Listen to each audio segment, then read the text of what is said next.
لقد كان لكم في رسول الله أسوة حسنة لمن كان يرجو الله واليوم الآخر وذكر الله كثيرا.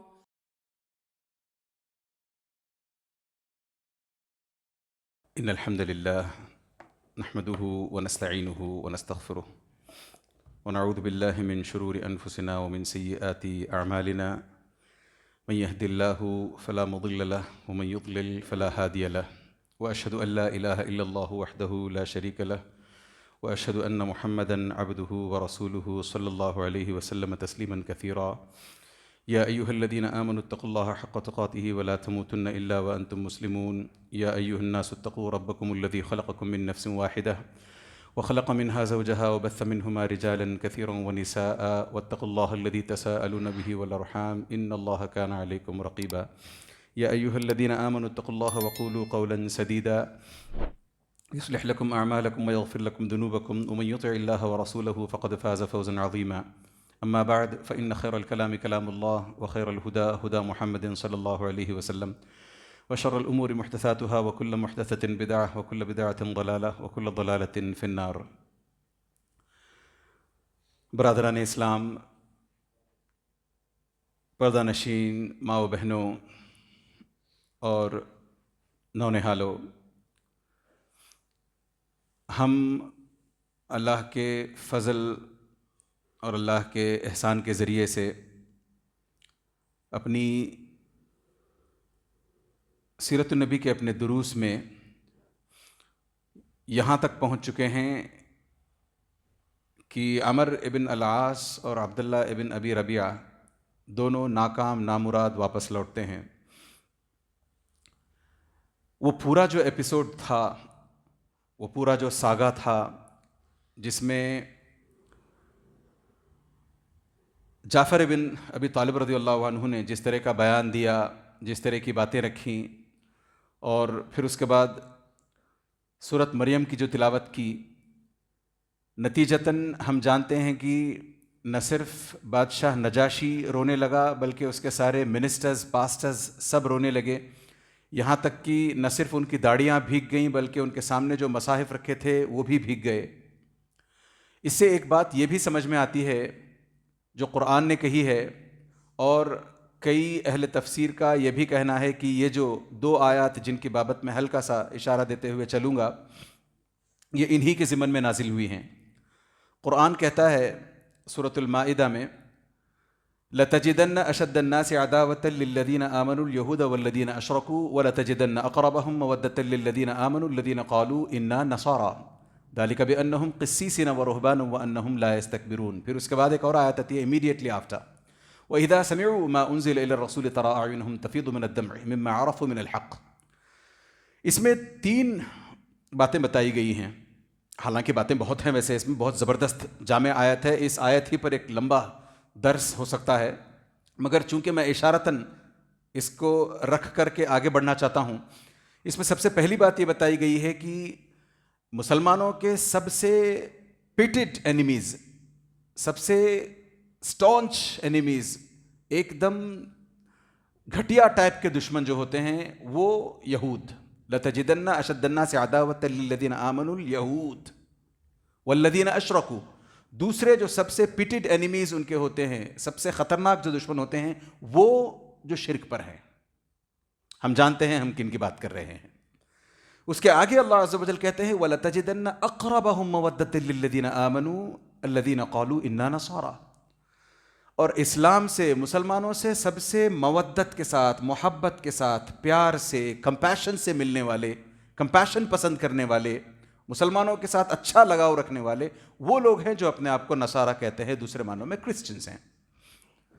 آگے اللہ عز و جل اگلی آیت میں کہتے ہیں وَإِذَا سَمِعُوا، اور جب ان لوگوں نے یہ سب سنا، ساری داستان سنی، سورۃ مریم سنی، سورۃ مریم میں جو حق کی باتیں آتی ہیں، خاص طور سے عیسیٰ علیہ السلام کے تعلق سے، مریم علیہ السلام کے جو باتیں آتی ہیں، ان کی ان باتوں کو سننے کے بعد تَرَىٰ أَعْيُنَهُمْ تَفِيضُ مِنَ الدَّمْعِ، آپ دیکھتے ہو کہ ان کی آنکھیں تر ہوئی جا رہی ہیں، ان کی آنکھوں سے پانی رول ڈاؤن ہوا جا رہا ہے. یہ کس لیے؟ مما عرفوا من الحق، یہ اس لیے ہوا کہ ان لوگوں نے حق کو پہچانا۔ اس میں پھر کئی الگ روایات آتی ہیں جس میں تھوڑا سا کویسچن مارک ہے۔ روایات اس قسم کی آتی ہیں کہ جہاں میجورٹی فالوورز کرسچیانٹی کے تھے، ابیسینیا میں جو آج کا ایتھیوپیا ہے، کہا جاتا ہے کہ ان روایت میں کہا جاتا ہے کہ یہ جو نصرانیت پر تھے یہ ٹرو کرسچیانٹی پر نہیں تھے بلکہ ٹرینٹی پر تھے۔ اور یوں بھی کہا جاتا ہے کہ جہاں میجورٹی ٹرینٹی پر تھی وہاں پر یہ بادشاہ نجاشی حق پر تھا، یعنی عیسیٰ علیہ السلام کو اللہ کا بندہ، اللہ کا رسول اور معجزاتی طور پر پیدا ہونے والا بچہ یہ ماننے والا تھا۔ اور یہ بھی کہا جاتا ہے کہ یہ اپنے ایمان کو چھپایا رکھتا تھا۔ اب جن لوگوں نے اس پر کویسچن مارک اٹھایا ہے، کویسچن مارک لگایا ہے، وہ اس وجہ سے لگایا ہے کہ ایک بادشاہ کو اپنی رعایا سے، ایک راجا کو اپنی پرجا سے ڈرنے کی کیا ضرورت؟ ایک راجا اپنی پرجا سے ڈر کر کے اپنے ایمان کو کیوں چھپائے؟ بلکہ وہ تو اپنے ایمان کو نافذ کرے گا، وہ جس مسلک پر ہے، وہ جس دین پر ہے۔ آج کل یہی ہوتا ہے، سب جگہ دیکھتے ہیں ہم۔ تو جس طریقے کے بادشاہ، راجا، منسٹرز، بڑے بڑے منسٹرز ہوتے ہیں، پریزیڈنٹس ہوتے ہیں، وہ لوگوں سے چاہتے ہیں کہ زبردستی ان کی بات مانیں، ان کے حلق سے وہ چیز اترواتے ہیں۔ تو ایسے میں یہ بادشاہ کیوں کر اپنے دین کو چھپائے گا؟ اور یوں کہا جاتا ہے کہ پھر نبی کریم صلی اللہ علیہ وسلم پر بعد میں اس نے اسلام لایا، جبکہ دوسری روایتیں جو اس پر کویسچن مارک رکھتی ہیں وہ یہ کہتی ہیں کہ نہیں، میجورٹی تو نہیں مگر کچھ لوگ ضرور وہاں پر حق پر تھے، ٹرو کرسچیانٹی پر تھے، اور بادشاہ کا اس میں اپنا کوئی لین دین، کوئی اپنا انٹرفیئرنس نہیں تھا، لوگوں کو اس نے ایسے ہی چھوڑ رکھا تھا۔ یہ ضرور سچے دین پر تھا، سچی کرسچیانٹی پر تھا۔ آگے بڑھتے ہیں، پھر اس میں ایک سوال یہ آتا ہے اب تھوڑا سا ہٹ کر کے، کہ نبی کریم صلی اللہ علیہ وسلم نے جب لوگوں کو ہجرت کرنے کے لیے بھیجنا مناسب سمجھا، بھیجنے کے لیے کہا، تو وائی ابیسینیا؟ دوسرے بھی تو ممالک تھے، یمن خاص طور سے بالکل قریب تھا، اس کے باوجود دور بھیجنے کی کیا سوچی، کیوں سوچی نبی کریم صلی اللہ علیہ وسلم نے؟ پھر سیرت نگار اس کا جواب دیتے ہیں کہ چونکہ نبی کریم صلی اللہ علیہ وسلم کو پالنے والی ایک خاتون ام ایمن رضی اللہ عنہا، یہ اصل میں تھی ابیسینیا سے، حبشہ سے۔ تو انہوں نے جب نبی کریم صلی اللہ علیہ وسلم کو پال پوس کر بڑا کیا ہے تو بہت سارا ڈاؤن لوڈ وہ شروع کے سالوں میں نبی کریم صلی اللہ علیہ وسلم کو حبشہ کے بارے میں، نجاشی کے بارے میں، وہاں کے ریلیجن کے بارے میں پہلے سے دے رکھا تھا۔ یہ نبی کریم صلی اللہ علیہ وسلم کے بعد تک زندہ رہتی ہیں، نبی کریم صلی اللہ علیہ وسلم کے انتقال کے بعد ان کا انتقال ہوتا ہے۔ ایک حدیث اس سلسلے میں آتی ہے، جب ان کا انتقال ہو جاتا ہے تو ایک دفعہ ابو بکر اور عمر رضی اللہ عنہما دونوں چلتے ہیں، حیا بنا نزور ام ایمن، چلو ام ایمن سے مل کر کے آتے ہیں رضی اللہ عنہا، دونوں کہتے ہیں، ابو بکر اور عمر، تو مل کر کے جاتے ہیں۔ وہ جیسے ہی ام ایمن ان دونوں کو آتا دیکھتی ہیں، ابو بکر اور عمر دونوں ایک ساتھ آ رہے ہیں، اپروچ کرتا ہوا دیکھتی ہیں، زارو قطار رونے لگتی ہیں۔ تو روتا دیکھ کر کے دونوں ڈاؤٹ کرنے لگتے ہیں کہ اچھا، اب تک جب بھی آیا کرتے تھے ہم 3 آیا کرتے تھے، ابو بکر، عمر، بیچ میں نبی کریم صلی اللہ علیہ وسلم۔ اب نبی کریم صلی اللہ علیہ وسلم نہیں ہے، یہ دونوں اکیلے آ رہے ہیں، بیچ میں جو جگہ خالی ہے، بیچ میں نبی کریم صلی اللہ علیہ وسلم کے انتقال کی وجہ سے شاید رو رہی ہیں۔ تو رونے کی وجہ جا کر کے پوچھتے ہیں وہ، تو وہ کہتی ہے نہیں، میں ان کے انتقال پر نہیں رو رہی ہوں، میں اس لیے رو رہی ہوں کہ وہ جو ہاٹ لائن تھی بٹوین اللہ اینڈ اس تھرو دا پروفیٹ صلی اللہ علیہ وسلم، وہ ڈسکنیکٹ ہو گئی، اب دین مکمل ہو چکا۔ تو یہ ہیں ام ایمن، تو انہوں نے پہلے سے، کافی پہلے سے نبی کریم صلی اللہ علیہ وسلم کو ڈاؤن لوڈ دے رکھا تھا، اس وجہ سے بھی نبی کریم صلی اللہ علیہ وسلم لوگوں کو ابیسینیا کی طرف ہجرت کی دعوت دیتے ہیں۔ اچھا، جب یہ ہجرت ہوئی ہے، واپس آئے ہیں، ہم نے کہا کہ 6th year of نبوہ یہ ہوا ہے، نبوت کے 6 سال میں یہ بات ہوئی ہے۔ اب ہم نبوت کے 7ویں سال میں داخل ہونے جا رہے ہیں، 7th year of نبوہ اب شروع ہونے والا ہے۔ ایک بڑا امپورٹنٹ پوائنٹ یہاں پر آگے بڑھنے سے پہلے، نبوت کے 7 سال تک اہل شیعہ کا دعویٰ ہے، شیعہ حضرات کہتے ہیں کہ نبوت کے 7 سال تک، یعنی نبی کریم صلی اللہ علیہ وسلم نبی بنا کر کے جب سے بھیجے گئے ہیں تب سے لے کر کے اب تک اس پوائنٹ تک صرف 2 ہی لوگ ایمان لائے تھے، ایک خدیجہ رضی اللہ عنہا، دوسرے علی رضی اللہ عنہ۔ وہ کہتے ہیں کہ باقی سب نے 7ویں سال کے بعد ایمان لایا۔ ایک دم بکواس بات ہے، کوئی بندہ اس بات کو قبول کرنے کو تیار نہیں ہوگا، کیونکہ پھر ہم اتنی ساری چیزیں دیکھتے آئے ہیں، اور سیرت نگاروں نے، اور امام ابن اسحاق کہہ لیں، ابن ہشام کہہ لیں، اتنے لوگوں نے جو سیرت لکھی ہے، ان سب پر پھر پانی پھر جائے گا۔ تو اس حساب سے ان کا یہ دعویٰ نہ صرف غلط ہے بلکہ بے بنیاد ہے۔ اب ہم اس موقع پر اس پڑاؤ میں جانے والے ہیں جس کے تعلق سے ہم نے پہلے سے ہلکی سی بات کی تھی۔ دیکھیں، ایک تو اب تک اسلام کمزور تھا، دوسرے معنوں میں اپنے گھٹنوں پر تھا۔ اب اسلام کو حمزہ رضی اللہ عنہ کے ایمان لانے کے بعد ایک قسم کی طاقت ملی ہے۔ پچھلے درس میں ہم نے یہ پتہ کرنے کی کوشش کی۔ آج ہم پتہ کریں گے کہ حمزہ رضی اللہ عنہ کے 3 دن کے بعد عمر رضی اللہ عنہ کیسے اسلام لاتے ہیں، اور ان کے اسلام لانے کے بعد کیسے شاٹ ان دی آرم جیسے زبردست طاقت اسلام کو ملتی ہے۔ ہم نے یہ بھی پتہ کیا تھا کہ نبی کریم صلی اللہ علیہ وسلم دعا کیا کرتے تھے، اللہم اعز الاسلام باحب الرجلین الیک، اے اللہ یا تو ابو جہل کو یا تو عمر بن خطاب کو، دونوں میں سے کسی ایک کو، جنہیں ان میں سے جس کسی کو تو زیادہ پسند کرتا ہے ان کو اسلام کی ہدایت دے دے۔ عمر رضی اللہ عنہ کی اسلام کی سٹوری سے تھوڑا سا پہلے 2-3 باتیں عمر رضی اللہ عنہ کے تعلق سے۔ سب سے پہلی بات تو یہ کہ عمر رضی اللہ عنہ کے ساری سیرت سے پتہ چلتا ہے کہ وہ کس قسم کے پاورفل انسان تھے، کیسے گو گیٹر تھے، اور انیشیٹو کیسا خود سے لیتے تھے وہ، اور کتنے زبردست حکمت والے انسان تھے، کتنے روبدار تھے، لوگ ان کو دیکھ کر کے ڈر جاتے تھے، سہم جاتے تھے، یہ سب ہم جانتے ہیں۔ جہاں اتنی کوالٹیز عمر رضی اللہ عنہ میں تھیں، ابھی یہ مسلمان نہیں ہوئے ہیں، ان میں جتنی کوالٹیز تھیں، ساتھ ساتھ ایک وپریت کوالٹی، ایک کانٹراسٹ کوالٹی یہ تھی کہ ان کا دل بہت نرم تھا۔ جہاں ایک طرف یہ مسلمانوں کو مسلمان ہونے پر تکلیفیں دیا کرتے تھے، وہیں یہ مسلمانوں کے تئیں نرم دل بھی تھے، مسلمانوں کو دل سے چاہا کرتے تھے، پسند کیا کرتے تھے۔ مسلمان جس طریقے سے مصیبتوں پر، صعوبتوں پر، تکلیفوں پر، مار دھاڑ پر صبر کرتے ہیں، ریٹالیٹ نہیں کرتے، ایونج نہیں کرتے، اس کو دیکھ کر کے یہ شاکڈ رہتے تھے کہ اس میں ایسی کیا بات ہے اس ریلیجن میں کہ اس کی وجہ سے لوگ ایک دم سب کچھ تیاگنے کو تیار۔ یہ شوق ہمیشہ رہتا تھا عمر رضی اللہ عنہ کے۔ دوسری بات ابھی یہاں پتہ چلے گی انشاءاللہ تعالی، جب لوگوں نے حبشہ جانے کا پلان کر لیا تو جو لوگ حبشہ جا رہے تھے ان میں سے ایک کا نام ہے عبداللہ، لیلہ بنت حثمہ رضی اللہ عنہ۔ یہ جب حبشہ جانے کی تیاریاں کرنے لگیں تو اس میں 2 باتیں ہوئی ہیں۔ سب سے پہلی بات تو یہ ہے کہ عمر رضی اللہ عنہ کو جیسے ہی خبر ہوئی تو عمر رضی اللہ عنہ پوچھتے ہیں عبداللہ سے جا کر کے، سچ مچ حبشہ جا رہی ہو؟ پلان پکا ہے، طے ہو چکا ہے جانا؟ یہ کہتے ہیں ہاں۔ تو جواب دیکھیں، صحبکم اللہ، اللہ عز و جل تمہارا ساتھ دے، اللہ عز و جل تمہارے ساتھ رہے، تم کامیابی کے ساتھ یہاں سے بچ بچا کر کے نکل کے پہنچ جاؤ۔ یہ ایک۔ دوسری بڑی بات، اس سے بھی بڑی بات، حبشہ کی ہجرت کے تعلق سے ہم نے اس سے پہلے بھی بات کی ہے کہ حبشہ کو جاتے ہوئے تمام لوگ ایک دم سیکریٹیولی نکلے ہیں، کسی کو بتائے بنا نکلے ہیں۔ یہاں عبداللہ کے ذریعے عمر رضی اللہ تعالیٰ عنہ کو بات پتہ چل جاتی ہے، اس کے باوجود لوگوں میں جا کر کے نہ اس کا چرچا کرتے ہیں نہ واویلا مچاتے ہیں، خاموش۔ اس سے صاف سمجھ میں آتا ہے کہ دل میں کہیں نہ کہیں ان کے ایمان کی آگ نے سلگنا شروع کیا تھا۔ یہ آگے ہمیں اور پتہ چلے گا اس تعلق سے۔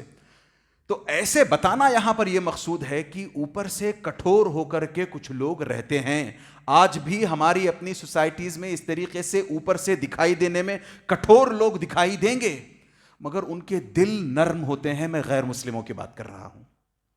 ان کے دل تک پہنچنے کا ہمیں طریقہ آنا چاہیے، ان کے دل تک ہماری رسائی ہو، ہماری ریچ ہو۔ اگر وہ کر سکے تو پھر ہم ان کے دل کو پگھلا سکتے ہیں۔ اگر وہ پگھل جائیں تو جس طریقے کی قوت، جس طریقے کی طاقت عمر رضی اللہ عنہ نے اس وقت دی تھی، ویسی نہیں نہ صحیح آج کے سیٹنگز کے حساب سے زبردست طاقت یہ مسلمانوں کو فراہم کر سکتے ہیں. انفارچونیٹلی آج اس طریقے کے عمر کو ڈھونڈنے والا، آج کے عمر کو ڈھونڈنے والا کوئی نہیں ہے. ایک بات. دوسری بات اس میں یہ کہ کئی سارے مسلمان نوجوان لوگ بھی اس طریقے سے ہیں جو اوباش قسم کے ہیں، جن کے دل تو نرم ہیں مگر شرارتوں میں لگے ہوتے ہیں. میں کہاں آپ کو پرائیویٹلی آپ مجھے بتاؤں، میں آپ لوگوں کو بتاؤں گا کہ کچھ لوگ ایسے ہوتے ہیں جن سے میں نے خود پرسنلی ڈیل کیا ہے. ان سے جب جا کر کے شروع میں بات کرو ایک دم کٹھور، 2 منٹ آپ ان کے سامنے بات نہیں کر، 2 منٹ کے بعد کہو گے نہیں میں کبھی اس کے ساتھ ملاقات نہیں کروں گا، کبھی اس کے ساتھ. مگر آپ تھوڑا سا ان کے دل میں اترنے کی کوشش کریں، دل میں جگہ بنانے کی کوشش کریں، ان سے نرم، ان سے میٹھے آپ کو کوئی نہیں ملیں گے. تو ایسے لوگ ہوتے ہیں. مسلمانوں میں بھی ایسے لوگ ہیں جو دین سے دور ہیں، صرف کلمہ پڑھ رکھا ہے ان لوگوں نے، جمعہ ٹو جمعہ آتے ہیں یا عید ٹو عید آتے ہیں. تو ان تک بھی ہماری رسائی ہو، ان کو ہم کھینچ کر کے لائیں، نبی سے، اللہ سے، دین سے قریب کرنے کی کوشش کریں. یہ اگر ہم نہیں کریں گے تو بتائیں ہماری اپنی زندگی کا پرپس کیا رہ جاتا ہے.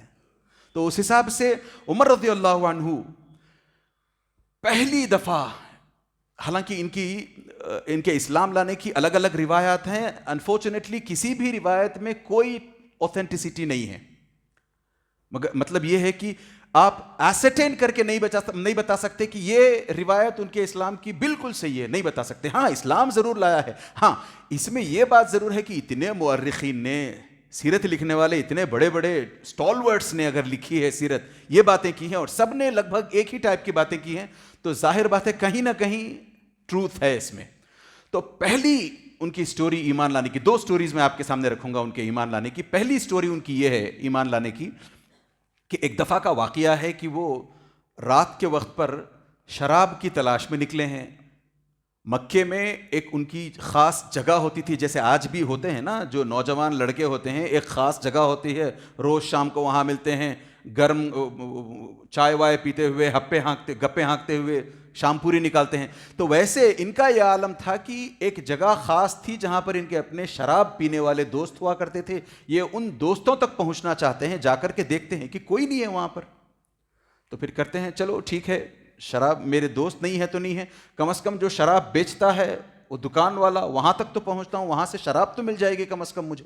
تو دکان پر پہنچتے ہیں، دکان والا بھی نہیں ہے، شراب فروش جسے کہتے ہیں وہ بھی نہیں ہے بندہ. تو کہتے ہیں چلو کوئی اور کام نہیں رہا میرے پاس، میں ایک کام کرتا ہوں، سیدھے بیت اللہ چلتا ہوں، وہاں جا کر کے ہو سکتا ہے کعبے کے ساتھ چکر لگا لوں، پھر اس کے بعد گھر چلے جاؤں گا. تو بیت اللہ پہنچتے ہیں کعبے کے چکر لگانے کے لیے. وہاں دیکھتے ہیں کہ نبی کریم صلی اللہ علیہ وسلم نماز پڑھ رہے ہیں اور سورۃ الحاقہ کی تلاوت کیے جا رہے ہیں.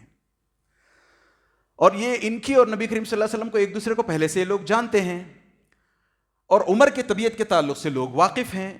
خود نبی کریم صلی اللہ علیہ وسلم بھی واقف ہیں، اسی لیے نبی کریم صلی اللہ علیہ وسلم نے بار بار دعائیں کی ہیں. تو اب عمر نہیں چاہتے تھے کہ میرا اس طریقے سے بیت اللہ کو آنا، میں اگر کعبے کا طواف کروں نبی کریم صلی اللہ علیہ وسلم مجھے دیکھ لیں گے، خامخواہ اتنی رات گئے دیکھ کر کے پریشان ہو سکتے ہیں نبی کریم صلی اللہ علیہ وسلم، لہٰذا میں سامنے نہیں جاؤں گا.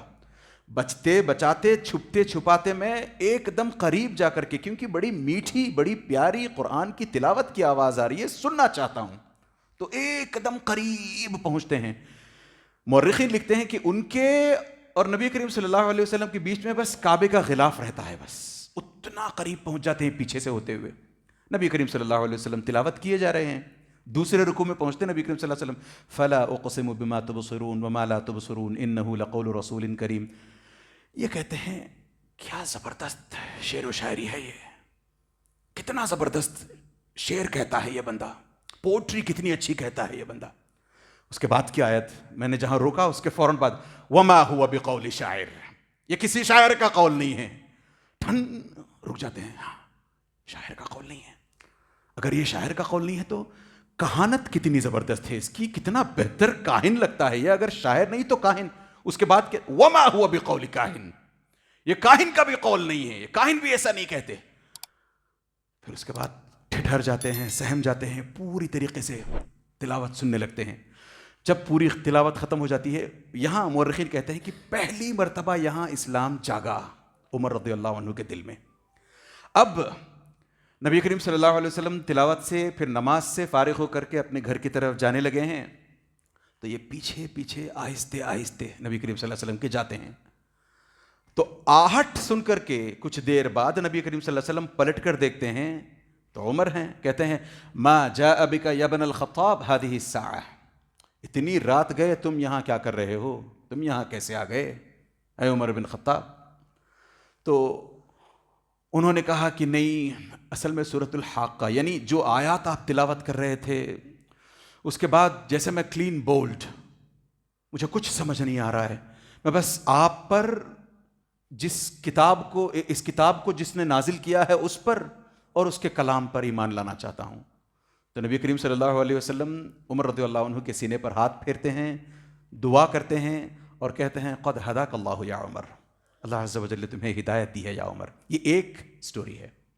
دوسری سٹوری تھوڑی سی الگ ہے، تھوڑی سی ہٹ کر ہے۔ وہ یوں ہے کہ فرسٹ سٹوری کی سورۃ الحاقہ تک تو یہ بھی میل کھاتی ہے۔ سورۃ الحاقہ سنی انہوں نے، نبی کریم صلی اللہ علیہ وسلم سے ملاقات نہیں کی پیچھے جا کر کے، بلکہ اپنے گھر چلے گئے۔ اب یہاں شش و پنج میں تھے، کبھی ماشا، کبھی تولا، کبھی ادھر کبھی ادھر، پریشانی میں تھے، کیا کریں کیسے کریں۔ تو ایک دن اچانک غصے کے مارے اٹھ کھڑے ہوتے ہیں کہ نہیں، میں محمد کا کام تمام کرنے والا ہوں، کیونکہ جہاں ایک طرف ان کے اپنے دل میں اسلام نے جگہ بنائی ہے، وہیں چار طرف سے بمبارڈمنٹ ہوتی جا رہی ہے، غیر مسلموں کی، قریش کی، کفار کی بمبارڈمنٹ ہوتی جا رہی ہے، نبی کریم صلی اللہ علیہ وسلم کے خلاف باتیں، یہ دیکھو ایسا ہوا۔ اور یاد رکھیں اس اثنا میں یہ بہت بڑی گھٹنا ہوئی ہے کہ وہاں سے عمر بن العاص اور عبداللہ بن ابی ربیعہ واپس آ رہے ہیں، ان کی واپسی کی اور ناکام واپس آنے کی خبر پہنچ چکی ہے۔ تو اس کی وجہ سے یہاں بہت اتھل پتھل ہے، پورے مکہ میں بہت اتھل پتھل، ارے ہم نے سوچا تھا کہ یہ لے کے آ جائیں گے، یہ لے کے نہیں آئے کیا؟ تو یہ تک پہنچ رہا ہے۔ تو انہوں نے تلوار نکالی، کہا میں جا کر کے محمد کا کام ہی تمام کرتا ہوں۔ اس کی وجہ سے یہاں کتنے لوگ ایسے وہ طیش میں آ گئے، تھوڑا سا طیش میں آ کر کے سیدھے محمد صلی اللہ علیہ وسلم دارالارقم جہاں ہے وہاں پہنچنے کی کوشش میں ہیں۔ راستے میں نعیم ابن عبداللہ، ایک روایت کے مطابق، دوسری روایت کے مطابق بنو مخزوم کا کوئی بندہ، تیسری روایت کے مطابق بنو زہرہ کا کوئی بندہ، بہرحال کوئی ایک شخص ملتا ہے ان سے، تلوار لے کر کے جا رہے ہیں، طیش میں ہیں، غصے میں ہیں، دیکھتا ہے کہاں کا ارادہ ہے، بولتے ہیں محمد کا کام تمام کرنے جا رہا ہوں۔ تو پلٹ کر پوچھتے ہیں محمد کو اگر تم مار بھی دو، بنو ہاشم سے کیسے بچو گے؟ وہ تمہیں چھوڑیں گے؟ یہ کیسے سوچ لیا تم نے؟ دوسری بات یہ ہے کہ محمد کا کام تمام کرنے سے پہلے ذرا اپنے گھر کی بھی خبر رکھا کرو، تمہاری بہن، تمہارا بہنوئی پتا تو کرو، کیا وہ تمہارے اپنے دین پر ہیں؟ جاؤ دیکھو۔ تو ادھر جانے کی بجائے سیدھا پلٹتے ہیں، اپنی بہن بہنوئی کے گھر کا رخ کرتے ہیں۔ وہاں پر بہن بہنوئی دونوں مسلمان، ہم نے بار بار نام لیا ہے، زید بن عمر بن نفیل، بار بار نام لیا ہے۔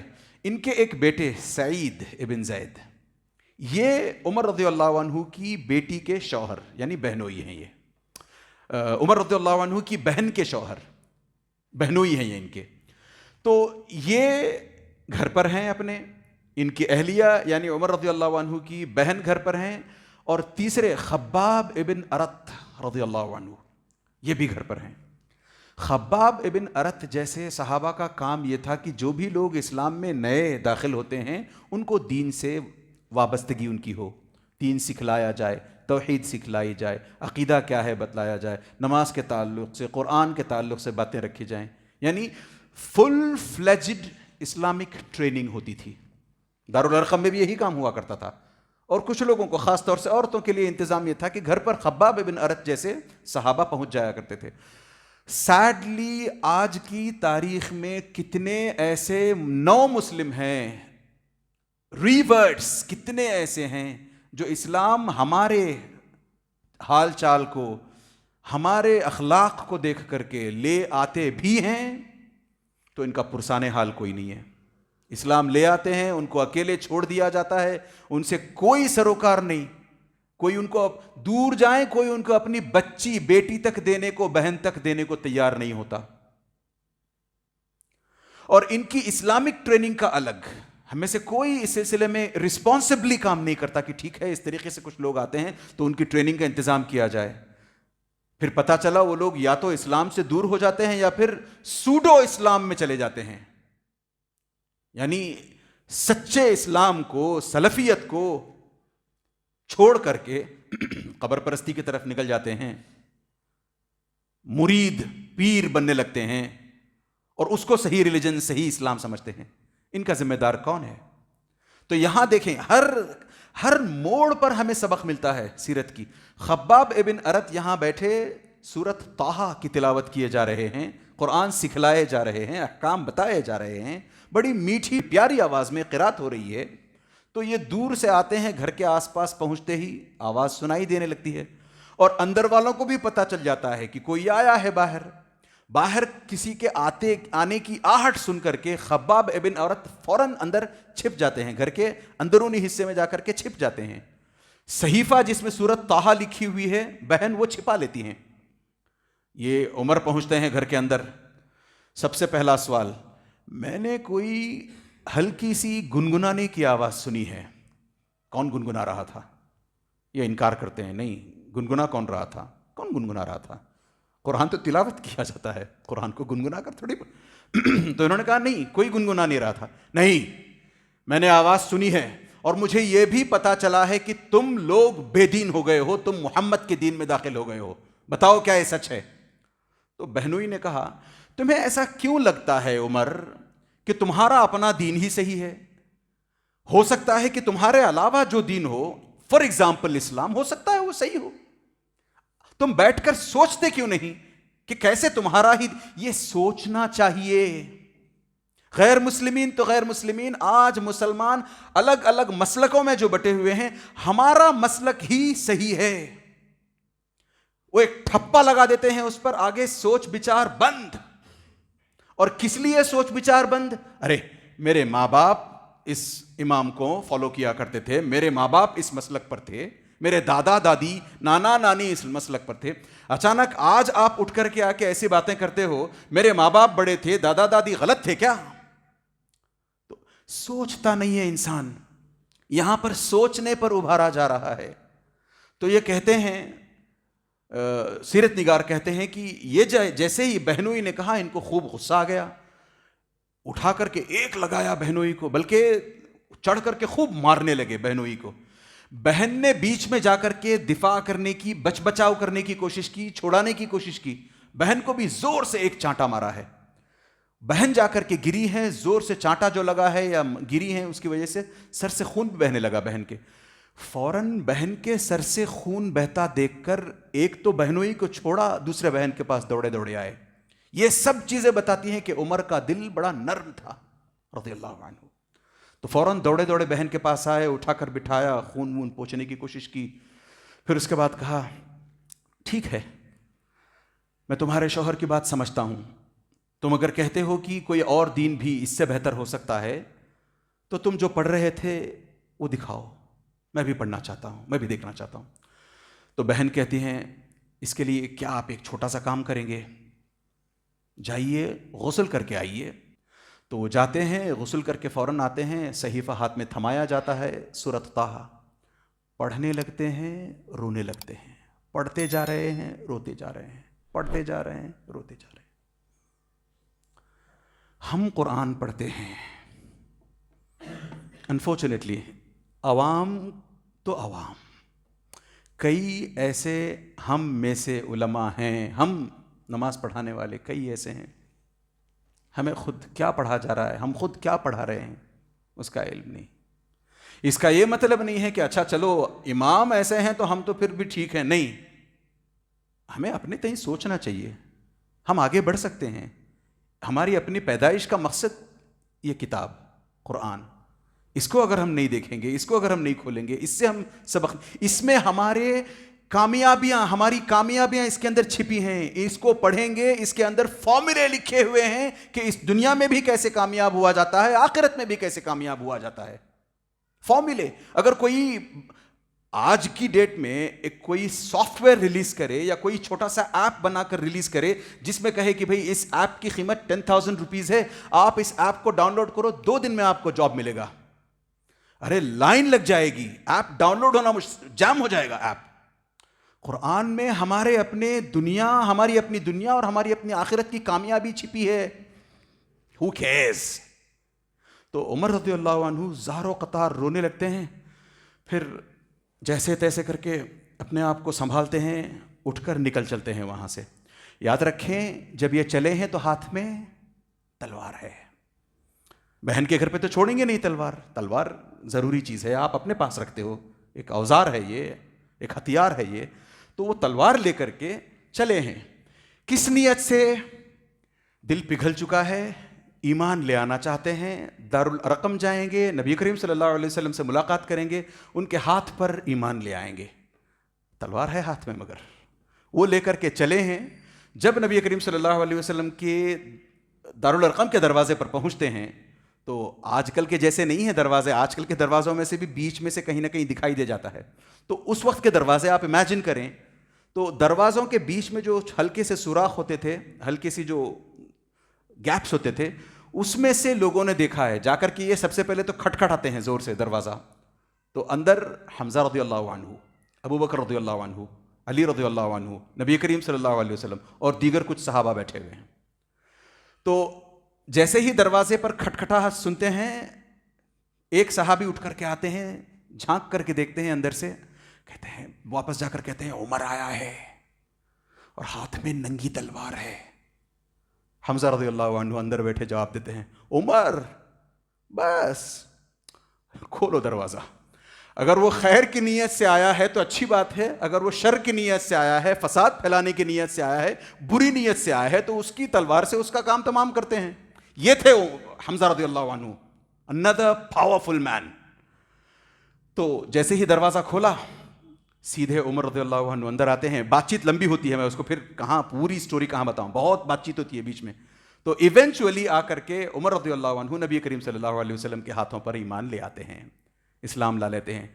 اتنی زور کی تکبیر اس وقت کہی گئی ہے, صفا پر ہے, یاد رکھیں دارالارقم, حرم تک سنائی دی گئی ہے آواز اتنی زور سے, اللہ اکبر اللہ اکبر.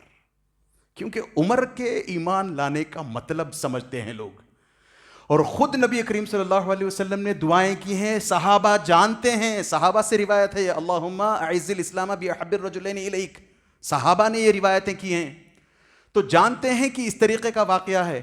تو اب عمر رضی اللہ عنہ ایمان لاتے ہیں. ایمان لانے کے بعد سیدھے ابو جہل کے گھر جاتے ہیں. نوک نوک, کون ہے؟ میں عمر. دروازہ کھولا, اچھا تم, کیا بات ہے؟ میں مسلمان ہو گیا. عمر کہتے ہیں ابو جہل سے, میں مسلمان. ٹو اسٹالورٹس, ہاں اندازہ کریں, دو اس وقت کے سپر پاورز کہہ لیں آپ, آپس میں ان دونوں کا کس قسم کی بھڑن ہو سکتی تھی. تو جیسے ہی انہوں نے کہا میں عمر اور میں اسلام لے آیا ہوں, ٹھنڈا پڑ گیا ابو جہل, کچھ سمجھ نہیں آیا. جیسے تیسے ہوش سنبھالا, گالیاں بکی عمر رضی اللہ عنہ کو, ایل فیل بکا. پھر عمر رضی اللہ عنہ وہاں سے چلے ہیں. پھر آگے بڑھ کر کے عمر رضی اللہ عنہ, جمیل ابن معمر الجمحی نام کا ایک ریڈیو ہے, سچ مچ کا ریڈیو نہیں, ایک انسان کا نام ہے. یہ بندہ ریڈیو اسٹیشن جیسا کام کرتا تھا. اس کا کام ہی یہ تھا کہ ادھر خبر ملی نہیں, پوری خبر سنتا بھی نہیں, ویریفائی بھی نہیں کرتا, سیدھے اٹھ کر کے جا کر کے براڈ کاسٹ کرتا. یہی کرتے ہیں نا آج ہم لوگ, واٹس ایپ پہ خبر ملتی ہے, ریڈیو اسٹیشنز بنے ہوئے ہیں, ویریفائی نہیں کرتے. ہم مسلمان یہ بھی نہیں سوچتے کہ اس خبر کے آگے پھیلانے میں مسلمان کا نقصان ہے, اسلام کا نقصان نہیں سوچتے. ارے پہنچا دیتے ہیں. میں نے بھی کچھ کیا ہے, وہ ایلیمنٹ ہوتا ہے ہمارے اندر, ڈوپامین. میں نے بھی کچھ تو کروں میں. اسی وجہ سے اسلام کہتا ہے کہ آپ اور میں کون ہیں یہ ڈٹرمن کرتا ہے کہ ہم تک جو خبر آتی ہے وہ خبر آ کر کے ہم پر رک جاتی ہے یا ہم سے پھر آگے بڑھتی ہے. خبر غلط ہو صحیح ہو, ویریفائی کیے بنا, خاص طور سے ایسی خبر جو آگے چل کر کے نقصان پہنچائے, روکنے والے بنے, رک جائیں, روک دیں خبر کو, کم از کم اپنی طرف سے تو فارورڈ نہ کریں. تو تو جمیل کے پاس پہنچتے ہیں، جمیل کے بغل میں بازو میں جا کر کے بیٹھتے ہیں عمر رضی اللہ عنہ، کہتے ہیں میں مسلمان ہو گیا. پتہ ہے یہ پوری اچھا یہ روایت عبداللہ ابن عمر نے بھی کی ہے، یعنی نبی عمر رضی اللہ عنہ کے اپنے بیٹے نے یہ روایت کی ہے. چھوٹے سے تھے، کہتے ہیں کہ جب میرے والد صاحب مسلمان ہو گئے تو میں ان کے پیچھے پیچھے ہو لیا، دیکھیں کیا ہوتا ہے، کیا کرتے ہیں دیکھیں کر کے. تو یہ پیچھے پیچھے جا رہے ہیں، یہ جا کر کے بیٹھتے ہیں جمیل بن معمر کے پاس، جا کر کے بولتے ہیں اس کو میں مسلمان ہو گیا ہوں، اشہد ان لا الہ الا اللہ و اشہد ان محمد رسول. پوری سنی بھی نہیں خبر، اس نے اپنے کپڑے اپڑے لپیٹے اٹھ کر کے دائیں نکل کے بھاگنے لگا خبر پھیلانے کے لیے. تو عمر رضی اللہ عنہ اس کے پیچھے پیچھے دوڑے جاتے ہیں، یہ پورا خبر سنانے کے لیے جہاں جہاں جاتا ہے لوگوں کو، سنو خطاب کا بیٹا بے دین ہو گیا ہے، خطاب کا بیٹا بے دین ہو گیا ہے. وہ جیسے جیسے خطاب کا بیٹا بے دین ہو گیا ہے بول کے رکتا، عمر رضی اللہ عنہ بولتے غلط بول رہا ہے، جھوٹ بول رہا ہے، میں مسلمان ہو گیا ہوں. تو سب جگہ جا کر کے یہاں تک کہ یہ پہنچے ہیں کہاں، بیت اللہ پہنچے ہیں. وہاں جا کر کے یہ بات پھر اس نے رکھی ہے، پھر یہ کہیں نہیں میں مسلمان ہو گیا ہوں، میں بے دین نہیں ہوا ہوں، میں تو سچے دین پر آ گیا ہوں. پھر لوگ چار طرف سے عمر رضی اللہ عنہ پر ٹوٹ پڑتے ہیں، خوب گہما گہمی ہوتی ہے، ادھر ادھر خوب ہوتا ہے. پھر بعد میں عاص ابن وائل السہمی کیسے غیر مسلموں سے بھی اللہ عز و جل دین کا کام لیتے ہیں، کیسے غیر مسلم بھی آ کر کے اسلام کی مسلمانوں کی مدد کرتے ہیں، اس کے کئی ثبوت سیرت النبی میں ملیں گے. عاص ابن وائل السہمی کوئی مسلمان شخص نہیں ہے. اس کو جیسے ہی خبر ہوئی کہ ہجوم جمع ہے، لوگ مارے جا رہے ہیں ایک بندے کو پکڑ کر کے، تو یہ پہنچتے ہیں. عاص بن وائل کیا ماجرا ہے، ہو کیا رہا ہے؟ سب لوگ ایک طرف، سب جواب دینے لگے عمر سے نمٹنا ہے ہمیں، ہم عمر کے لیے آئے ہیں، عمر کا کام تمام کرنا چاہتے ہیں. نو وے، ایک لفظ، یہ ناممکن ہے، میرے رہتے تم عمر کو ہاتھ نہیں لگا سکتے، چلے جاؤ یہاں سے. اور سب کے سب واپس گئے ہیں. انہوں نے بس یہی کہا تھا کہ اگر ایک بندہ اپنے پرسنل سیٹسفیکشن کے لیے کسی ایک دین پر چلتا ہے تو تمہیں پرابلم کیا ہے اس میں؟ تم اپنے دین پر رہو نا. یہ اپنا دین، اگر اس نے اگر دین بدل لیا ہے، یہ آج اس کی بجائے اس کو یہ کچھ بھی کرتا ہے، کرنے دو اس کو. تو یہ سب کے سب واپس چل دیے یہاں سے. اور عمر رضی اللہ عنہ پھر اپنے گھر پہنچتے ہیں، اور جاتے جاتے پھر بلکہ آگے کے دنوں میں شاید یہ کہتے ہیں جب یہ مسلمان ہو جاتے ہیں تو سیدھا بیت اللہ پہنچتے ہیں. وہاں جو غیر مسلموں کی ٹولی بیٹھی ہے، کفار کی ٹولی بیٹھی ہے، ان کے سامنے جا کر کہتے ہیں تمہیں تو پتہ ہے کہ میں مسلمان ہو چکا ہوں، مگر ایک بات یاد رکھو، آج ہمارا نمبر کم ہے، جس دن ہم 300 ہو جائیں گے نا، جب ہمارا نمبر مسلمان جب 300 ہو جائیں گے نا، یا تو مکے میں تم رہو گے یا ہم رہیں گے. پھر اتنا پاور، اتنی طاقت عمر رضی اللہ عنہ کی. ابن مسعود کہتے ہیں کہ جب تک عمر رضی اللہ عنہ مسلمان نہیں ہوئے تھے، ہم چھپتے چھپاتے نماز پڑھتے تھے. عمر رضی اللہ عنہ کے مسلمان ہونے کے بعد ہمارا یہ حال ہوا کہ عمر رضی اللہ عنہ ایک بار نبی کریم صلی اللہ علیہ وسلم کے پاس پہنچتے ہیں، بات چیت کرتے ہیں، لے کر کے نبی کریم صلی اللہ علیہ وسلم کو حرم جاتے ہیں، کھل کر نماز پڑھیں گے. عبداللہ بن عباس رضی اللہ عنہ اس سلسلے میں روایت لاتے ہیں. عبداللہ بن عباس عمر رضی اللہ عنہ سے ایک بار پوچھتے ہیں جا کر کے کہ آپ کا نام الفاروق، عمر الفاروق، فاروق کیسے پڑا آپ کا نام؟ تو اس ضمن میں یہ کہتے ہیں کہ جب میں مسلمان ہوا تو میں نبی کریم صلی اللہ علیہ وسلم کے پاس گیا.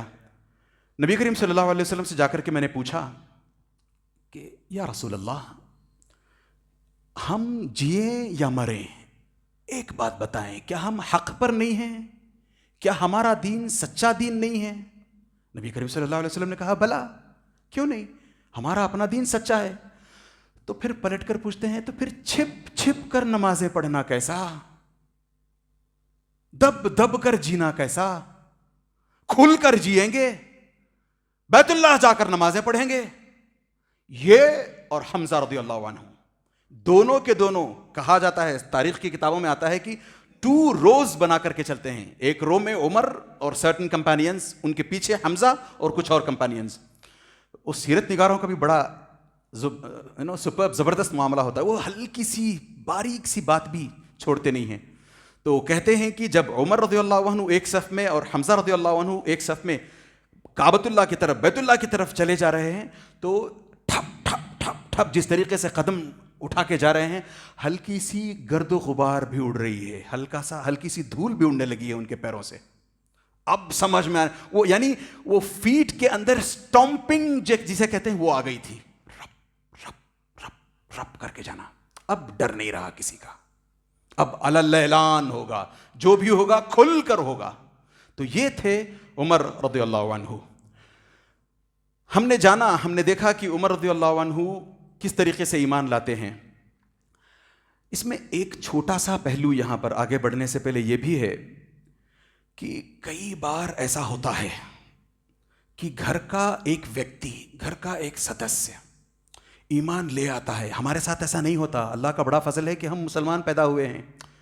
وہیں یہ ایک جہاں ایک خوشی کی بات ہے کہ ہم مسلمان گھرانے میں پیدا ہوئے ہیں، وہیں ہمارا سب سے بڑا المیہ ایٹ دا سیم ٹائم یہی ہے کہ ہم مسلمان گھرانے میں پیدا ہوئے ہیں. ہم نے دین کو فور گرانٹیڈ لے لیا ہے. دین کے تعلق اللہ غفور الرحیم، میں تو جنت میں جاؤں، یہ ہمارا اپنا المیہ ہے. بہت بہت کمپلیسنٹ ہو گئے ہم. کئی بار ایسا ہوتا ہے گھر کا کوئی ایک ممبر ایمان لے آئے تو وہ دوسرے ممبرز پر انفلوئنس بنا سکتا ہے. آپ خود سوچ کر کے بتائیں، جہاں عمر کا اپنا دل جو تھا اس میں جو کیٹلسٹ کا کام کیا، ہتھوڑے کا کام کیا، کیا عمر رضی اللہ عنہ کی بہن نے نہیں کیا وہ کام؟ خود ان کی بہن چوٹ کھانے کے باوجود، یعنی اس وقت انہیں اپنی جان کی پرواہ تک نہیں تھی. یہی مسلمانوں کا، اسلام کا یو ایس پی ہے. ہم نہیں سمجھتے اس کو. میں آج صبح کسی ایک یہودی کا چھوٹا سا ویڈیو دیکھ رہا تھا.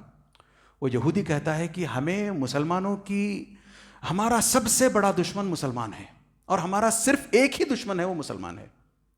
وہ کہتا ہے کہ لوگ عام طور پر نہ، لوگ سوچ کر کے دیکھیں، آپ جب زندگی جیتے ہو تو آپ اپنے لیے جیتے ہو. ہلکا سا خون نکلا، بدلہ لینے کے لیے تیار. کسی نے ہلکا سا مال میں نقصان کر دیا، بزنس میں لاس کر دیا، جا کر کے اس کو ٹھکانے لگا کے آتے ہیں. ہمارے ساتھ کچھ بھی ہو جائے، گھر کے کسی ممبر پر کوئی آنچ آئی ہے، فوراً بدلہ لے آتے. یعنی ایک انسان جیتا ہے تو اس دنیا کی الگ الگ فیسٹس کے لیے، الگ الگ چیزوں کے لیے جیتا ہے. کوئی نام کے لیے، میرا نام کیسے لیا تم نے، پتا ہے میں کون ہوں، سید ہوں، مرزا ہوں، خان ہوں، افغان ہوں. نام کے لیے جیتے ہیں. کچھ لوگ ویلتھ کے لیے جیتے ہیں، میرا نقصان برداشت نہیں کروں.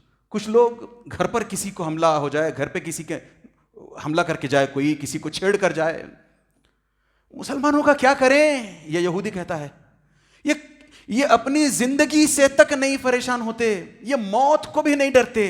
ایک انسان عام طور پر ڈرتا ہے تو موت، یار میری زندگی چلی جائے گی، نہیں میں جینا چاہتا ہوں. یہ جینے کی بھی مرنے کی بھی پرواہ نہیں کرتے، تو ان کو کیسے چت کیا جائے؟ یہودیوں کا سب سے بڑا المیہ، سب سے بڑا پرابلم آج کا یہ ہے کہ مسلمانوں کو کس چیز سے ڈرایا جائے، کس چیز سے دھمکایا جائے، کس چیز سے انڈر کنٹرول کیا جائے. ارے یہ جان سے تک نہیں ڈرتے، جان پر کھیل جاتے ہیں. کیوں؟ کیونکہ ہمیں پتا ہے کہ ہماری یہ زندگی، جیسے کل بھی میں نے کہا تھا، ہماری اپنی زندگی کے 3 فیزز ہیں. یہ فرسٹ فیز ہے ہماری اپنی زندگی کا. سیکنڈ فیز اس وقت آئے گا جب ہم قبر کے اندر ہوں گے.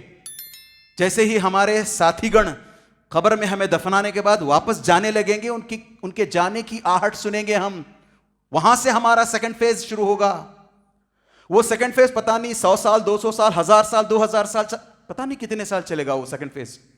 اس کے بعد پھر قیامت کے دن اٹھائے جائیں گے، حساب کتاب ہوگا. وہاں ہمارا تھرڈ فیز، یا تو جنت پرماننٹلی، یا تو جہنم، پھر جنت، یا پھر جہنم پرماننٹلی.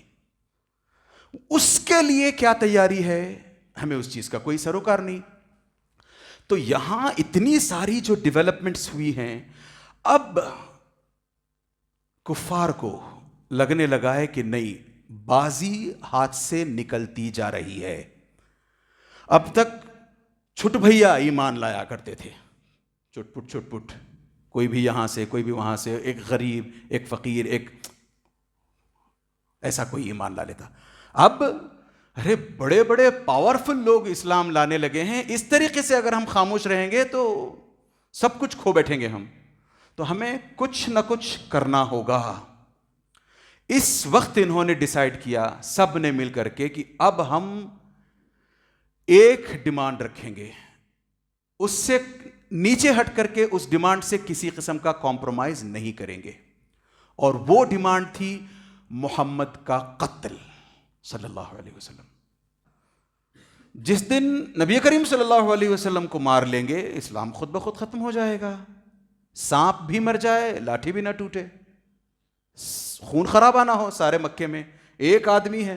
انہوں نے یہ ڈیمانڈ رکھی کہ محمد کو، ہم نے اس سے پہلے بھی سیکھا ہے، ابو عمارہ کو لے جا کر کے دینے کی کوشش کی تھی کہ آپ اس کو رکھ لو. ابو طالب سے کہا تھا بدلے میں محمد کو دے دو. پھر ابو طالب نے کہا میں تیرے بیٹے کو کھلا پلا کر کے موٹا کروں تو میرے بیٹے کو قتل کرے، میرے بھتیجے کو قتل کرے. یہ بات ہوئی تھی. تو یہ ریوائیو کیا انہوں نے، کہا کہ نہیں، اب ہم محمد کے خون سے کم پر نہیں مانیں گے. تو جیسے ہی اس کی بھنک ابو طالب کو پڑی ہے، یاد رکھیں میں نے ابھی کہا تھا تھوڑی دیر پہلے کہ عمر ابن العاص اور عبداللہ ابن ابی ربیعہ ہاتھ خالی لوٹے ہیں. تو اس کی بڑی زبردست تکلیف ہوئی ہے ان کو، بہت زبردست چرکا لگا ہے یہاں پر، کیونکہ سارے تحفے تحائف دے کر کے بڑی امیدوں کے ساتھ بھیجا تھا، مائنس کچھ نہیں لگا ہاتھ اس کے، کچھ نہیں آیا ہاتھ. اور یہاں ایک تو حمزہ مسلمان، دوسرے نبی کریم صلی اللہ علیہ وسلم کے ساتھ عمر مسلمان ہو گئے ہیں، عمر طاقت بن گئے ہیں. تو انہوں نے کہا کہ نہیں، اب پانی سر سے اوپر جانے لگا ہے، محمد کی جان لے کر ہی رہیں گے. تو جیسے ہی ان لوگوں نے یہ فیصلہ کیا، ابو طالب کو بھنک پڑ گئی. ابو طالب کو پتہ چل گیا کہ اب محمد صلی اللہ علیہ وسلم کی جان یہ لوگ لے کر رہیں گے. تو ابو طالب کیا کرتے ہیں، بنو ہاشم اور بنو مطلب، یاد رکھیں بنو عبد مناف کا ہی برانچ آؤٹ ہیں یہ سب، ان کی اپنی لینیج سے ہیں یہ دونوں قبیلے. ان دو قبیلوں کو جمع کرتے ہیں، دونوں کے سامنے، دونوں کو سامنے بیٹھا کر کے کہتے ہیں کہ دیکھو بات قبیلے کی ہے، محمد کی نہیں، اسلام کی نہیں، محمد نے جو دین لایا ہے اس کی نہیں ہے، بات ہمارے اپنے قبیلے کی ہے. سامنے والے خاص طور سے بنو مخزوم وغیرہ کے لوگ چاہتے ہیں کہ ہمارے بچے محمد پر ہاتھ اٹھائیں، ہمارے بچے محمد کو قتل کریں. آپ میں سے ہر ایک کا فرض بنتا ہے کہ ہم سب مل کر کے ڈیفینڈ کریں گے محمد کو. پھر چاہے آپ مسلمان ہوں، غیر مسلم ہوں، آپ محمد کے دین پر ہوں نہ ہوں، سیکنڈری، ہم سب کا ایک آبجیکٹو ہونا چاہیے. اس میں کئی سارے غیر مسلمین بھی تھے، بنو ہاشم اور بنو مطلب میں مسلمانوں کے ساتھ کئی سارے غیر مسلم تھے. جس طریقے سے ابو طالب نے بات رکھی، سب کے سب نے کہا ہاں بات قبیلے کی ہے. میں نے اس سے پہلے بھی کہا تھا ٹرائبلزم بہت چلتا تھا اس وقت، اور اسی ٹرائبلزم کی وجہ سے ابو طالب نے بیکنگ کی ہے نبی کریم صلی اللہ علیہ وسلم کی. تو یہ جو کہا ابو طالب نے، سارے کے سارے دونوں قبیلے کے لوگ ہاتھ اٹھا کر کھڑے ہو گئے. یس وی will protect Muhammad come what میں، کچھ بھی ہو جائے ہم محمد کو بچا کر کے رہیں گے. یہ کہنا تھا. ایک خبیث اس نے کہا نہیں میں اس کو نہیں مانتا. اس کے نام کی صورت آئی ہے تبت یدا ابی لہب وتب. اس نے کہا نہیں، میں تمہارے اس بہکاوے میں آنے والا ہوں نہیں، میں تمہاری بات نہیں مانوں گا. یہ نکل کے چلتا بنا. باقی سب کے سب نے انہوں نے نبی کریم صلی اللہ علیہ وسلم کو ڈیفینڈ کرنے کی ٹھانی. یہاں سے تھوڑا سا اور کنسٹرینڈ ہو جاتی ہیں ریلیشن شپس. کیا ہوتا ہے آگے؟ کیا محمد صلی اللہ علیہ وسلم پر ایک اور حملہ ہوتا ہے؟ کیسے نبی کریم صلی اللہ علیہ وسلم کا بچاؤ ہوتا ہے؟ نبی کریم صلی اللہ علیہ وسلم کی حفاظت کس طریقے سے ہوتی ہے؟ اس پر ہم انشاءاللہ تعالیٰ اگلی دفعہ ملیں گے تو بات کریں گے.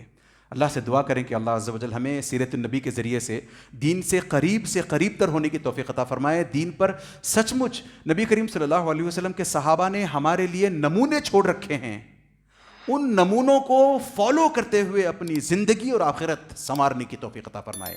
آمین. وصلی اللہ علی نبینا محمد وعلی آلہ وصحبہ اجمعین. السلام علیکم ورحمۃ اللہ وبرکاتہ.